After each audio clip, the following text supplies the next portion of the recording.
Shalom. Once again, Apostle Rakab back with another impromptu video. Start by saying all praises to Yahweh Ba'Shem Yahweh Shai. All praises to Yahweh Ba'Shem Yahweh Shai. All praises to Yahweh Ba'Shem Yahweh Shai. Okay. And like I said, this is going to be a little quick one. Impromptu video. I'm going to throw up here. Spirit hit me.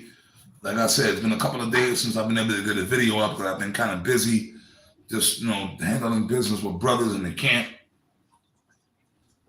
I try to not let it go too long before I throw my videos up. Salakia. But we back on it today. Anyways, title of this video is Hate the Evil or Hate Evils, which we're supposed to. This whole society, this whole kingdom is evil. It's wicked. It's perverse. So we're supposed to hate everything that's evil. Even if it's other Israelites. You know what? Yeah, we can hate other Israelites. Because right now, we can hate the two. Well, that was an old topic. That was an old argument from back in the 90s. Myself, Apostle Tahar, and Gabar got brought to council. That was back during the time of the House of David. After we had split from One West, along with King Mashah and certain other so-called elder guys that were, so-called top elders at that time. This is like in the mid-90s, going into like the mid to late 90s. That's when that split took place. That was like around like 97, I believe, when we, that was the first major split in Israel, when pretty much King Mashah and Hafiz Sariyah split from each other, where King Mashah had left, the original One West, and retreated over to the House of David, which was that other school. One West was One West on 125th Street. That was the main school. And then when the split took place, when King Mashah left with, of course, myself, Apostle Tahar Gabar, we left as well, also to the other top elders of Connecticut, because they was under us, that's when the top elders and bishops, Apostle Ramla, Elder Taz Dakba, Elder Sakaran, Elder Ayabah was there as well at the time, and there were other guys that are no longer here that was there. Some the top elder brothers of Connecticut, they was under us at the time, so. Because, Apostle Tahar and myself and Apostle Kaval, we were over the Connecticut school. So pretty much, when King Mashah left, Apostle Tahar definitely made his trade. Hey, I'm sticking with the king, So, of course, Apostle Tahar made the move. He told us that's what we was doing. That's what we was doing. And the brothers in the Connecticut school, they looked to Apostle Tahar. That's what you doing. We with you. We with the king, So the Connecticut brothers, they all left with us. We left, but also too, there was another contingency of guys that left as well down in the New York school that left with King Mashah, So the other school, I forgot, it was on Amsterdam over there. Was it on Amsterdam? I believe that he was over there. I forgot the address of the daggone school, the House of David school when we split. And by the way, Nathaniel, the Bishop Nathaniel, Elder Nate, he was one of the top officers or generals that left as well. He left, with us. We were all together back then, And certain other guys, I could mention names, but a lot of y'all probably wouldn't even know these guys. You got Asha, Rahab. There was a whole contingency of guys that split from the main school as well with us. We went over to the House of David. So when we got over there, right? When we got over there, in the beginning, the first couple of months, everything was cool. It was beautiful. It was like blissful. It was like, hey, man, we got away from them wicked guys in One West. And everybody was getting along. It was beautiful. It was brotherly. We was having feasts and, everything was cool. The first couple of months, the first few months, everything was cool, man. We used to go out speaking together, roll up, brother. It was beautiful. It was brotherly. It was cool. Me and Apostle Gabar at the time, we even slept in the school a couple of nights. And that's back when brothers was brothers. It was cool, man, in the beginning. I have to recall, it was one particular night, me and Apostle Cabal was crashing out in the school overnight. And I believe it was Bishop Nathaniel, Nate, and this other guy, Rahab, he's a Gadite dude, whatever. We was up there just talking, and it was cool, man. The dude, Rahab, he had this expensive bottle of liquor, this cognac. We was sitting there sipping, hanging out. It was cool. It was brotherly, man, back then. But then eventually them guys showed their true colors, Yeah, them guys, especially man, it was the spirit though. When the Cornelius, like if the Cornelius, but you know what? Fuck that. Because you could say, well, the Cornelius thing, if the Cornelius thing would have never came up, it would have been something else. They would have found something. Because that's how the Lord is. The Lord controls all things. But it just happened to be the catalyst for trouble was the Cornelius thing. But the Lord likes trouble. The Lord likes that. The Most High likes controversy.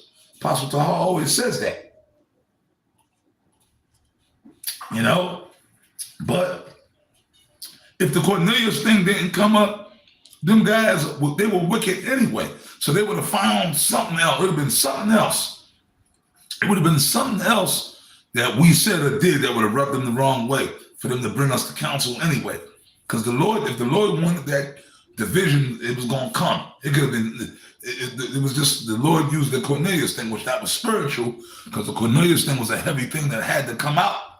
Because in One West, that particular breakdown wasn't being broke down the right way, because it was always taught that he was an Edomite, but then it didn't make sense. So they said, well, we changed it. No, we didn't change the doctrine. It was just certain things. But that Cornelius thing was always like that fly in the room that wouldn't go away, because that would always come up. And then even back in One West, even when they would break it down, it didn't make sense. So certain things did change in the doctrine, but it was the spirit of the Lord. Because it was impossible for Cornelius to be an Edomite. Number one, it said he was a devout man. So Esau's a devout man. Excuse me. So that means the scriptures contradict themselves. And it said Cornelius and his whole household was saved. Ain't no Edomite going to be saved. Psalms 147, 19 and 20. So it came up, but then dudes freaked the fuck out over the Cornelius thing. Y'all going off. That's blasphemy. But the Lord wasn't dealing with none of them guys. Wasn't spiritual, man. And also, but it wasn't just the Cornelius thing. It was the Cornelius thing primarily. Oh my goodness! And then of course the rape doctrine that came up back then.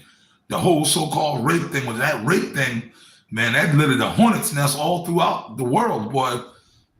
With the rape, y'all just saying it's all right to rape women and all that craziness, right? Because you know what, men in this here in America is an emotional, feminine, emotional, punk ass, hoe ass nigga mentality. And you know what? All of us have been raised up under this wicked ass Babylon. It's rape women. But guess what? The whole world can accept two men being sodomites. That's cool. Nobody has a problem with that. Two men pumping on each other. That's cool. That's groovy. That's cute. Or two women rolling around on top of each other. That's cool. People can accept that, but then, talking about rape. See what I'm saying? Oh, then another thing, they brought me to counsel in particular, because at the time that's when I was dealing with my son's mother, which my son's mother happens to be Italian. She was so-called of Italian descent, which she was an Israelite. She's an Israelite anyway. She's Sicilian and Napolitan, which their line goes back to the Moors. So she's an Israelite, and I was trying to, so they would bring her in and recall, he's dealing with an Edomite woman. I said, she's not an Edomite, though. She's a Jake. She's an Israelite, and she knew it. She actually did her research. Her family line goes back to the Moors. So they would bring a media council on that. Yeah. Oh, then another thing, I throw this in there. We said you can hate the 2/3. They're hating it. These niggas are arguing over the fact about hating the 2/3. So you're supposed to love the 2/3. So that means two sodomites, you're supposed to love them. Embrace them as brothers. Yeah, but they going off, but they still brothers. I still love them. So you're supposed to love sodomites and lesbians, right? See what I'm saying? So you know what? But the Lord, I'm going to start. I'm in the book of Amos 3 and 6. Shall a trumpet be blown in the city, and the people be not afraid? Shall there be evil in the city, and the Lord Yahweh have not done it? Okay, that's right. So anything, any troubles or any controversy, the Lord brings it. No matter what it might be, the Most High He's in control. So, like I said, when we had them issues back then, with even in the school, even the split in One West, that was all the doing of the Lord, man. But the spiritual men understand it and roll with it. We see everything coming. Now I'm gonna read this 7, right? Amos 3 and 7. Surely the Lord Yahweh will do nothing, but he revealeth his secret unto his servants, the prophets. That's right. So the prophets, case in point, like the Cornelius thing, the Lord revealed that onto us, and the Lord, the Spirit, the Lord gave it. It was the Apostle Gabar that the Lord actually gave that revelation to about the Cornelius thing. And then the elder Apostle Gabar brought it to the Apostle Tahar, and he went through it. And the Apostle Tahar said, hey, you know what, brother? Yeah, you're right. He's an Israelite. And of course, he brought it to me. I saw it right off the bat. Okay, because it was spiritual. He proved it in the scriptures. And then once they brought us in the council, the first council they brought us to, Apostle Gabar, they said, no, Gabar, you bring it out. And Apostle Gabar brought it out, and brothers saw it. But the wicked, evil niggas, they saw it too, but they were wicked. It was just a thing of, you don't want Gabar getting no shine. This envy and hate. See, but it's funny, niggas are talking about, they were mad, talking about hating the 2/3, but they hate us. These scoffer niggas, they hate us. But then we talk about hating the 2/3, right? Y'all get on us for saying that we're supposed to hate these niggas out here. But then y'all hate us. Y'all have a pure hate for us. You niggas want to see us, y'all want to see us fall flat on our faces, man. You know? Okay. Oh, man. I'm in the book of Amos still. Amos 5 and 10. They hate him that rebuketh in the gate, and abhor him that speaketh uprightly. You see that? That's Amos 5 and 10. See that? That's right. You wicked, evil niggas. You scoffers. That's all you do. You dudes, you know what, man? You dudes, man, I'm just going to come straight and say it. A lot of you scoffer mother effers, you're homosexuals, man, as Apostle Gabar would say. Because you dudes are obsessed. You're obsessed with us. You see what I'm saying? You guys are obsessed.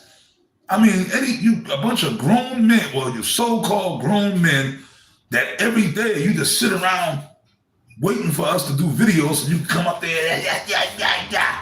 You niggas are obsessed with us. Why don't you go get a fucking life? Okay? Go get a life. But you know what? This is your life. But it's spiritual. You're doing what you're supposed to be doing. Everybody's doing what they're supposed to be doing, man. But guess what? There's going to come a point where the Most High, Yahweh Bashim, going to punch your tickets, man. Okay? He going to punch your tickets, man. See what I'm saying? Every road has an end. See, when we understand that, that's why we suck it up. We love it. Because apparently, man, we really get under you guys' skin. That's why I hate these niggas. You come on there with your little corny jokes and your little homo corny jokes. Man, you guys are weak, man. You guys ain't got it. Okay? We laugh at you, man. But I'm going to finish it up. I just wanted to make a quick point with this. This is Amos 5 and 15. Hate the evil and love the good, and establish judgment in the gates. It may be that the Lord Yahweh of hosts will be gracious unto the remnant of Joseph, meaning Israel, the elect. Okay? So that's what the Bible says, brother. Hate the evil. So we're supposed to hate all things of the evil. So even the 2/3, right now, they're not Israelites. They're heathens. So we can hate them right now. In the kingdom, we'll love the 2/3 again. We'll love them again in the kingdom when they come back in the reincarnation in those new bodies. Right now, the bodies of the 2/3 are defiled. So they got to be melted. They got to be dispatched. Okay, anything wicked, all these wicked, evil niggas pushing their false doctrines, and especially the ones that call themselves Israelites, all these bootleg Israelite groups, man, you guys are going to be destroyed, man. All you scoffers, all you wicked, evil niggas, anything evil is going to be destroyed. All these wicked, evil-ass women, these whores, these sluts, Big Shirley, Okay, these 350, 400-pound evil, wicked black women walking around, they're going to be melted. But guess what? They're going to come back in the kingdom. They'll be righteous again. All right? Any wicked nigga speaking false doctrines, anything, man. And it says hate the evil. So yeah, we're supposed to hate this world and hate the people in it unless they are of the Lord's elect. Okay? That's right. That's the right spirit to be in. Okay? Hate is healthy when it's towards those that should be hated. But you love the elect. We love the brothers that's in the truth. Sincere brothers, all right? But with that, I say shalom.